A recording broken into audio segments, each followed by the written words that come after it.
here I am, back again with some more horrifying analog horror entities you could definitely beat. I thought I'd revive the series, and it seems that a lot of you enjoy it, so you know how this goes. I show you 5 analog horror entities from different YouTubers and individuals, we analyze them, and I teach you how to definitely beat them. After that, we rank them on a scale from least to most powerful, and then I close out the video. So, if that sounds good to you and you enjoy the video, I make a lot of analog horror and other similar horror videos, so I know you'll like them too. And I'll have playlists and those videos linked in the description and on clickable cards throughout the video. I'll also have the videos and works of the YouTubers and individuals showcased in the video linked in the description if you want to check them out too. They all make great stuff. Like, subscribe, hit that hype button, and check out my YouTube members and Patreon if you want to further support me, and let's dive into the horrifying analog horror entities you could definitely beat.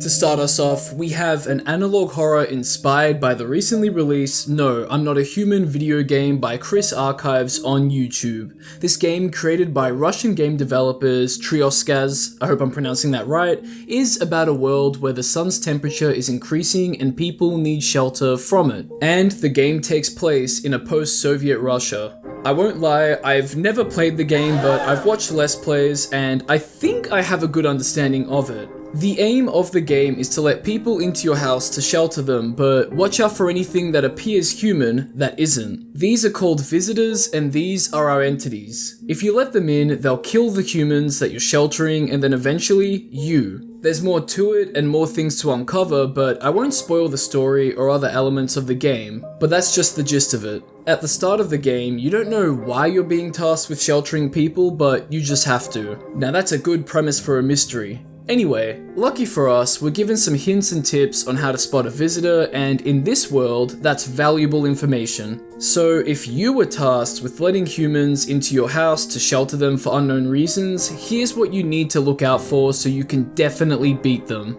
Perfectly white teeth, dirty fingernails, bloodshot eyes, black patches in aura photos, blurred photos, insects inside ears, bleeding gums, skin irritation, rapid pupil movement, and fungal under the armpits. If you see these characteristics in something knocking at your door asking to come in, not only do you risk the lives of the humans in your house, but you risk yours by letting them in.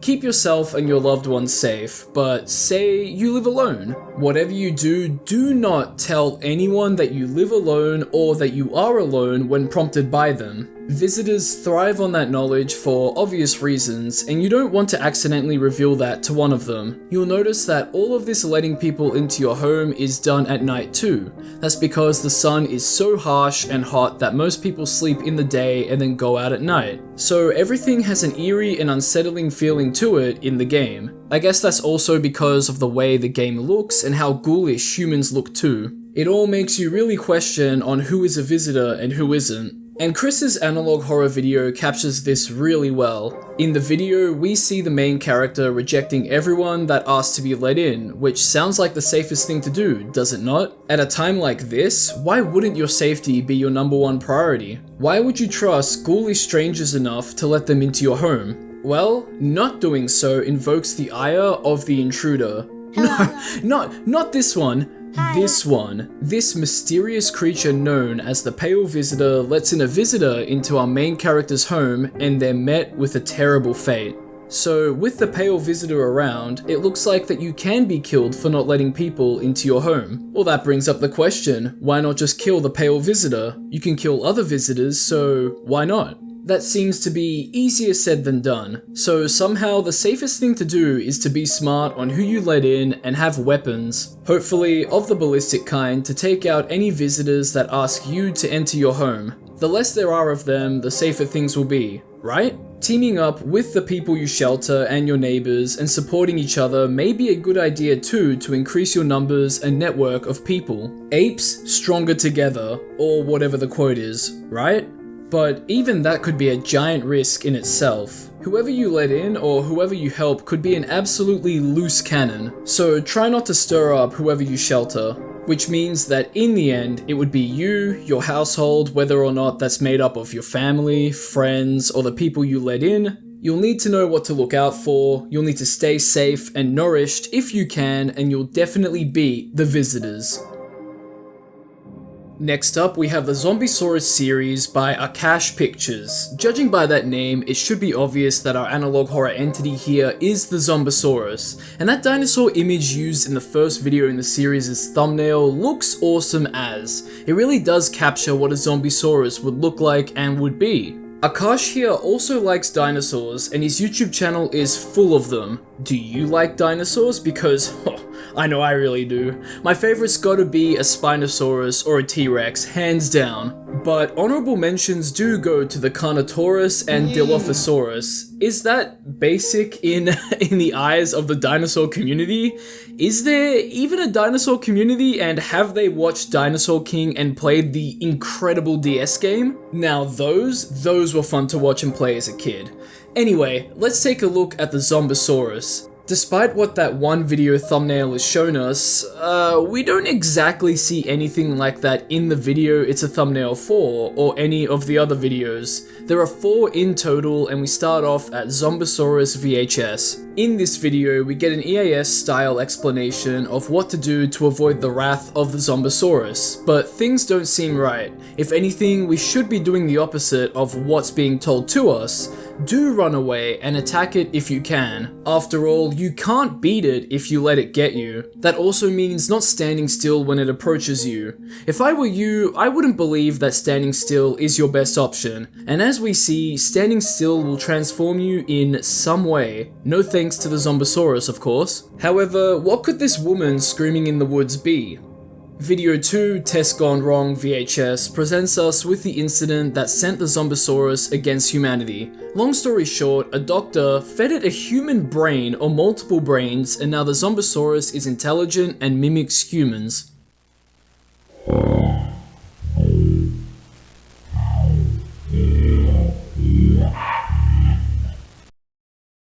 So we'll need to watch out for any mimicking, or at least be aware of the potential of that to happen. I also wonder why the doctor did that and where he got those human brains from, but anyway. Trusting what you can see versus what you can hear is definitely the key here. In video 3, 1982, we see what happens if you were to go and help the screaming woman in the woods. Jesus Christ, what the hell is that? I think this is a reptile of sorts, since we see it reappear in the 4th video, Humanity is in Danger VHS, and look at all of these freaks. This is what you'll turn into if you listen to these EAS videos. It makes me wonder if the Zombiesauras was the one that made these videos encouraging people to give into it and those weird reptiles. Trusting what the videos tell you is a no-go as well, and going to help that screaming woman in the woods is definitely a bad idea. Finally, we're talking about women's wrongs. But with all of this in mind, it sets up a scenario where an undead monster with a similar intelligence to a human's is going around and infecting people, mutating them into strange-looking reptilians. Sure, they do look like dinosaurs too, but what's worse is that the Zombiesaurus' constructions ask you to walk onto the road and get into a driver's car to be taken to a hideout and be sacrificed. If it wasn't obvious, don't do this. Don't even get into a stranger's car in real life either. To definitely beat the Zombiesauras, we're going to need firepower and, of course, fire. The reptilians can be dealt with by shooting them or engaging with them head on, but for safety, the former should be employed, especially since the mutations of the infected might give them dinosaur-like strength, endurance, speed, and they could also infect you. I also said to bring fire for the Zombiesauras because, come on, everyone knows a zombie, undead creature, or something that might be able to regenerate can be truly defeated with fire. If all of its cells are destroyed, there's nothing it can regenerate from or help it to rise again. You could go about doing this as a one-man army, but you'd have a better time of beating it if you had a group of people. That would also mean watching out for anyone who gets bitten and, sadly, isolating or ending them. If you figure out where the hideout is, you, a group of people, or a military could storm it and rid the world of the Zombiesauras. You can definitely beat it by assisting in its destruction, surviving, and keeping people safe, but I'd highly advise not being a one-man army. It can be done, but it's highly risky. There are also risks in being in a group, but strength in numbers is the key here. From here, let's take a look at the silencer by the channel of the same name. If you've watched my videos before, specifically this one I did on a content farm, then you'll know I've talked about the silencer before in a sponsored segment. This time, this video isn't sponsored by the silencer. I'm making that very obvious that it's not. If you know, you know. I wanted to talk about it and showcase it in this video because I genuinely enjoy the series, and I thought it would be good to talk about in terms of beating it due to the dark themes in the videos. And with only 3 videos released for the series, we don't have the full picture on everything yet, but we can still make some connections, especially after the newer silencer video that was recently released. I also won't go and spoil a lot of the series either, so let's begin. The first video in the series, Can You Hear Me, gives us a character, Sophia. She monologues about a creature that silences her, doesn't like when she speaks loudly, and changes what she says. This is our entity, the silencer, this messed up looking monster which I do believe is a cognitive anomaly that haunts Sophia and silences and affects those she cares about. That doesn't seem to be her fault, but there does seem to be some sort of connection with an event that happened to all of them. But in this scenario, we can definitely beat it. As the series goes on, we see how the silencer may have come to be. A traumatic experience happened to Sophia and who we can assume to be her brother Julio when they were kids. It looks to have been an incident involving physical trauma, but it's hard to say. Everybody has a different reaction to traumatic experiences that vary in different degrees, and we see Julio silent and Sophia call for help, but her pleas don't come out the way she wanted them to. The character she tries to cry out to, Vicente, is seen when Sophia is an adult too, so this scene might be a warped flashback that mixes the present and the past, who knows? Either way, I've been trying to find a way to describe the type of behavior the characters exhibit, and I wanted to do it respectfully because of what we're looking at here. If we really look into it, the silencer might be making our characters avoidant of their traumatic experience, no matter how much they want to talk about it. It gets blocked off, pushed away, silenced, and whatever this possibly violent experience was gets drowned out by substance abuse as well. With no way to talk about things, everything bottles up and both characters have turned to those substances to help deal with the trauma, but not tackle it head on properly because they can speak when doing all of this stuff, but it's only short term. We even see one of them literally get high, going away from what they have to deal with. The fact that these characters all exist in what feels like a dreamscape and nightmare with no contact with other people shows just how isolated they are as well, even when outside.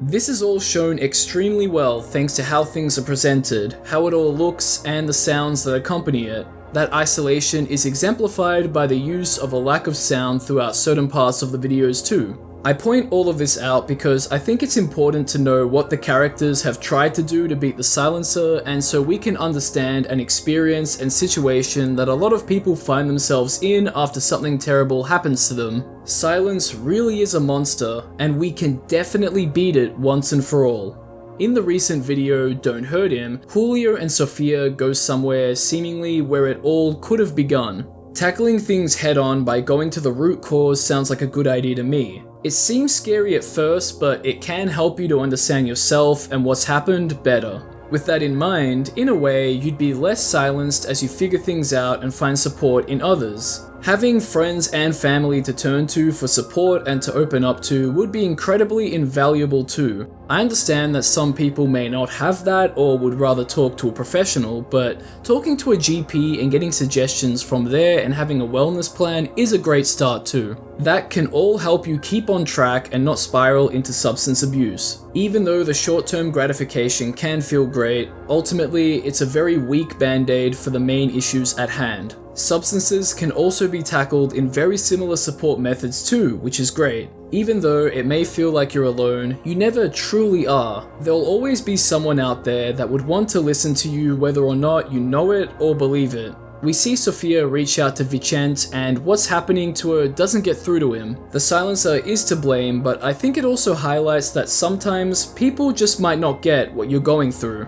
Maybe they're just so heavily engulfed by their own life, and you might need to open up more and more to them, whether that be in the moment or over time. Perhaps, in a way, we can be our own silencer, drowning out our voices and what we truly feel with fear, anxiety, stress, or judgment. Life can be complicated, cruel, and unfair, but the opposite is also true, and there are people out there that'll make the opposite so. Sometimes you just need to take that big first step, and others will be there to lend you a hand and support you. By the way, I'm not a practicing professional in this field, obviously, and what I'm telling you is just what I've learned from my time in education, what I've been able to find online, and personal experiences. So please don't think my word is professional advice, because I'm not a professional. I also know that there's definitely been some ways to manage things that I haven't covered too, and those could work better in some cases versus others. I've also had my ups and downs in my life like anyone else, and I can share what's worked for me. Sure, it hasn't been to this kind of scale that's been depicted by the silencer or to what other people have gone through, but hopefully what I've said shows you that you can definitely beat the silencer once and for all. After an entity like that, we're gonna go back to something more fictional and revisit a Pokémon analog horror series we looked at in the first analog horror entities you could definitely beat video, and that's the Ultra Beast phenomenon by FaeBae. We've looked at the Ultra Beasts themselves, and now we're going to look at the Relic Pokémon from the video, the Relic Pokémon phenomenon, Pokémon analog horror. In this video, we learn from the Aether Foundation that they've started a relic project which can unlock the hidden and ancestral potential in certain Pokemon. This is done by exposing the Pokemon to the strange souvenir, an item given to us in Pokemon X and Y that alluded to the next mainline Pokemon game at the time. That was Pokemon Sun and Moon, which takes place in the Alola region and is where the Aether Foundation is located. So things are already set up nicely, and it's all linked to the region, wormholes, and Necrozma. This relic transformation is very violent and seemingly taxing on the Pokemon's body, but look at how sick this Bidoof looks. In case you don't know, FaeBae specializes in making Fakemon on their channel, or is it pronounced Fakemon? Either way, these are unofficial Pokemon concepts, and this video has more of those in the forms of the Relic Pokemon. This Bidoof here isn't the main entity I wanted to look at either, but the Relic Pokemon we do see I really like, especially this Spiritomb. That thing looks awesome, but it does make you wonder just how powerful, violent, and scary these Pokemon could be. Especially something like this Relic Annihilate. It's shackled down and it really makes you wonder why. And we can see some similarities and inspirations from Scarlet and Violet's Paradox Pokemon, at the very least the past ones. I said in that previous video with the Ultra Beasts that you could definitely beat them in a variety of ways, but now we're learning that Relic Pokemon are the only ones that can beat Ultra Beasts. But wait, but you definitely still win against an Ultra Beast, I swear. And you can definitely beat a specific Relic Pokemon too. The specific one showcased that I want to look at is the Relic variant Hypno, our entity. For context, it's a Pokemon that can induce sleep and hypnotize people and Pokemon with its swinging pendulum. Pokemon Fire Red's and X's Pokedex entry states that it once took away a child it hypnotized. This creepy Pokemon has been prime material for creepypastas and now analog horror. So you can already assume the worst has happened. And how fucked up is it that Hypno goes into its hidden and ancestral form and then preys on children? Jesus Christ, man. So we have ourselves a good old-fashioned home defense. If word of this Relic variant Pokemon or this Pokemon in general was going around kidnapping children, you would need to do everything to keep yourself safe if you're a child, or keep your household's children safe. That means the basics: lock your doors, board up those windows, have some sort of security system like alarms or cameras on at all times, since not only will this thing take a child, but it also has its Pokemon movesets and maybe even things we haven't seen before. Police, military, or in this case the Aether Foundation should be on street patrol keeping people safe and looking for Relic Hypno and any other Relic Pokemon. A neighborhood watch would be a great idea too. The more that people are aware of information on Hypno and any attacks, the safer people will be. An alarm could ring at 2 AM at night, alerting people to a sighting or attack.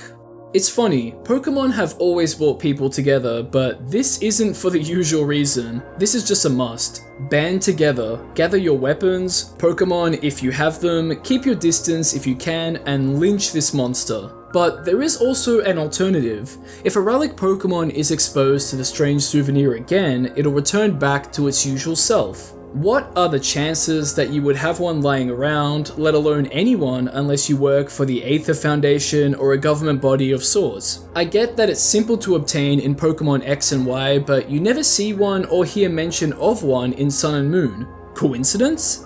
Either way, if you play things smart, work with others, and hunker down if you need to, you can definitely beat it.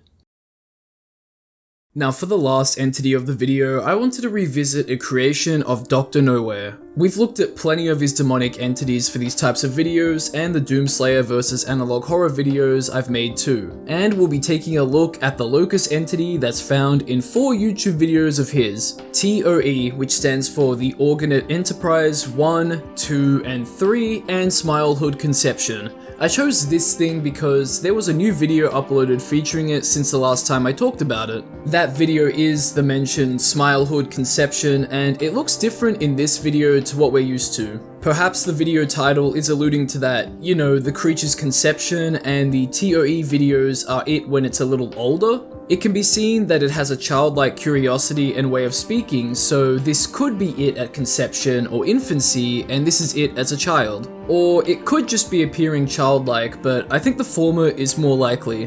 With that being said, let's start off at the TOE videos. In these videos, we see how the Locust attacks its victims, and that seems to be by breaking into their rooms through a piece of technology with a screen on it like a TV or computer. TOE 3 shows us that a video call from the Locust would get you killed too because it could break through your screen. Other than that, its body looks like it's made to create deep lacerations on your body, but it doesn't seem to need to be able to do that to feed on you. Having someone's body appear untouched but have their organs missing is quite a scary thought. There's also a heart that appears here and there, which might be what keeps the Locust alive, or it's the heart of one of its victims. I don't know, it's hard to say, but despite all of this, you don't need to be the Doomslayer to definitely beat the Locust. We don't want to end up like Dominic here, getting chased around the house until our organs are fed on seemingly without being touched, now do we? We can infer Dominic's mistakes and his friend's mistakes here, and absolutely leg it if the Locust appeared on a device of ours. Your survival instincts should kick in. I mean, look at this thing. The way its body looks and the way it's behaving screams predator, doesn't it? Get yourself and anybody else you live with out of the house, call the police and cause a commotion so your neighbors come out too. Strength in numbers after all. And look, thanks to Dr. Nowhere's Instagram, we can see that it's even been seen walking around in a suburbia. It would get absolutely smoked by police or military groups, and you wouldn't even need to do anything. If it was walking outside like that, it would attract so much attention. So just hide and stay safe if you need. But say for example you get some distressing messages from a friend and you agree to call them to see what's wrong. You could call or message their family or people they live with if you have that option, but you choose this one because you don't expect anything like the Locust to be on the other side, and you're genuinely concerned. But then, obviously, you're met with the Locust. I guess Dominic's friend thought it could have been a prank and didn't hang up, or obviously expects something to FNAF 2 jumpscare him through his computer. It's hard to say if the Locust immediately came out of the computer or not, but I'd hang up as soon as I suspected that I was in danger. It makes me wonder if you could stop a video call when it's halfway through your screen and if that would chop it in half. If so, that would be extremely risky, but it would definitely beat it. Either way, stay safe, hang up, call the police to the place the Locust is located if you know where it's located, and if you need to fight it face to face, make sure you're armed and have the numbers to take it out, and you can definitely beat it.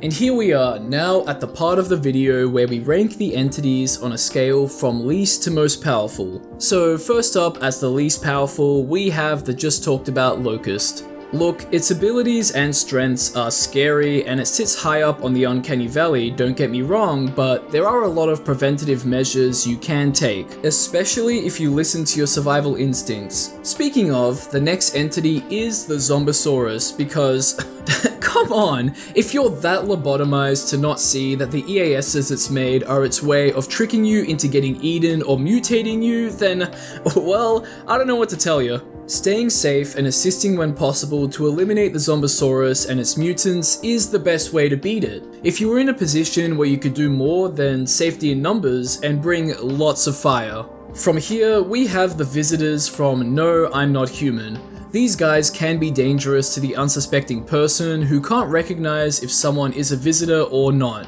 But they have their methods to trick people into letting them into their homes, and one of them possesses some pretty uncanny abilities. Plus, who knows where they come from and how many there are. Will they ever stop appearing? How would you be able to make sure that happens? Perhaps the answers lie elsewhere. And finally, as the most powerful entity seen in the video, we have the Relic Pokemon, or specifically Hypno in this case. A Pokemon with ancestral strength and form, stealing children and hypnotizing people sounds like an absolute nightmare. With enough coordination and safety procedures in place, it can be defeated by destroying it or by reverting it back to its normal form. Even then, it would be tough. Perhaps I should revisit the Relic Pokemon for a future video on entities you definitely wouldn't survive against, because there's a lot in that video, and one particular one that would be the showcase. But we're not done yet. You may have noticed that I skipped over an entity. Well, while making this video, I wasn't too sure on where to put the silencer. I don't think it's a cop-out when I say that the silencer doesn't exactly fit into the usual ranking system. In a way, you can be the judges on how powerful the silencer would be to you, someone you know, a stranger, in general, and where you might want to put it in the ranks. Either way, you definitely wouldn't want it in your life, but you definitely can beat it just like with everything else in this video.